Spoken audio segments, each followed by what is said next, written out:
G'day folks. Well, this little video is dedicated to a fella that's been following me for a while, and he's given me some really good tips and advice on various things, and I have taken them on board. And he's actually wanting to turbo his car next year. He circuit races as well, and apparently I've inspired him to do it. Well, it is catching. I'll tell you what, mate, when you do it, you're going to have a handful of a car, there's no doubt about it. The torque of these things is incredible.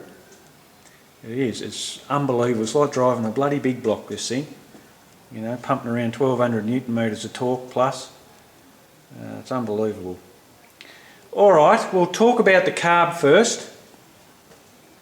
It's just a 650 quick fuel that I'd purchased from the States, set up for blow through. A great little carby. I've had no troubles with it really at all. It's been brilliant. I've been very happy with it. They have Teflon seals in them. I know all the washers that when I've had the bowls off, they're all little Teflon seals there. You know, it's got the I'm not sure the name of the floats, but there's a name for them to stop them collapsing and all that sort of caper. And what I really like about it, it's got, I'll just zoom in there, it's got sight glasses for float levels. And I really like that, yeah. So that's really handy because you can set your floats at the top of the bowl there and see how high you are. And a lot of the carbies you can't see, it's a bit of a guess really. So great little carby, fantastic little carby. Now when you're setting up, I'll just give you a little pointer here, Blair, on this. When you're setting up your carby, run the two fuel lines to it. They came with a T and a single line. It's no good. I had too much inconsistent air fuels with a single line. Not so much with the old engine on lower boost levels, but once I ramped up to 12 pound in that other engine, it had run out to 12 on the air fuels, and I was sort of hovering around the 11.5s. Now, it's not really good. You really want to be very stable and consistent. Like now it's 11.5, 11.7, and with the old engine when I had the fuel lines on it, it's no different. So I've really got good rock solid air fuels. So the twin lines coming from the carb to the reg is a must. It's an Aeromotive regulator, rising rate, return style. It runs a dash 12 line to the reg from the tank, or from the pump I should say, and then a dash 8 return line. So there's fuel circling all the time.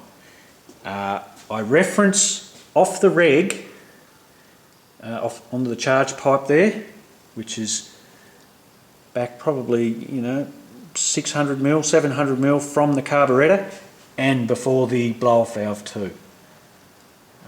So it's got a good signal there for boost. Now, obviously, when you first get it going, you set your base pressure. And you need a gauge off this too. I run a little one off, a little line there I run off, and I come through here, and I can just read it from outside. It's only a little fella though, but I can see it quite easily, and I always sort of keep an eye on that. That's a must. That's your saviour. If your fuel pressure's not rising, at the minute I'm on 7 pound, I should see, when I do, see around 14 pound, 13.5, 14 pounds. So that's a must. That's your key. If that's not rising fuel pressure, you want to pull the foot out of it. You've got an issue. Alright, so that's that. We might head round to the tank. I hope I haven't missed anything. It just seems I've done that a bit too easy and too quick. I know it's not a very complicated setup, but you've got to set it up right. So you do it right and you'll have success. There's no doubt about it. Now, I run a Aeromotive Pump, which A1000, that's a 45 PSI pump. I can't vouch for any other pump, to be honest, because I've never run it. That's all I've got is the A1000. Been a brilliant little pump. It's been faultless, it hasn't missed a beat, and it delivers the fuel without a problem. They rate that as 1,000 horse, so for my power level at the minute, I'm laughing. I run an after stage filter, which is a paper element one in there. I think it's about 4 micron, and they recommend a pre, which is a stainless steel mesh inside, and that just gets the bigger lumps out of it, big pieces, and that's easily clean out, serviceable, that one, and that's a replacement element.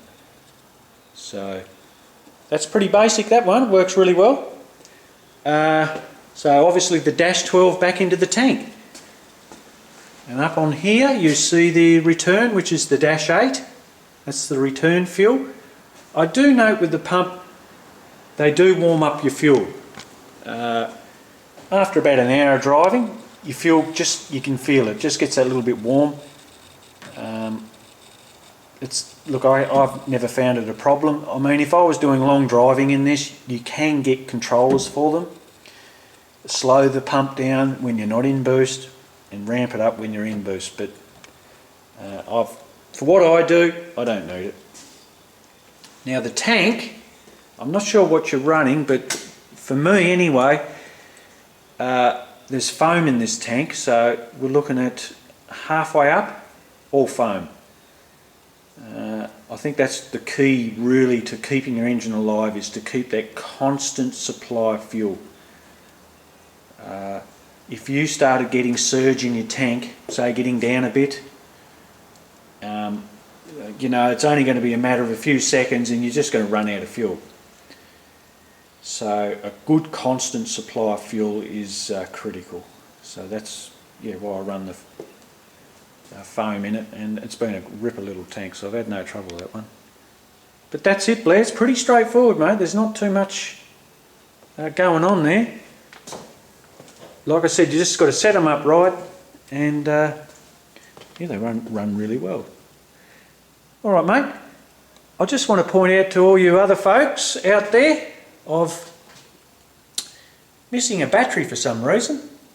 I don't know where it's gone, but I'll let you know in the next vid. All right, guys. I'll catch you later.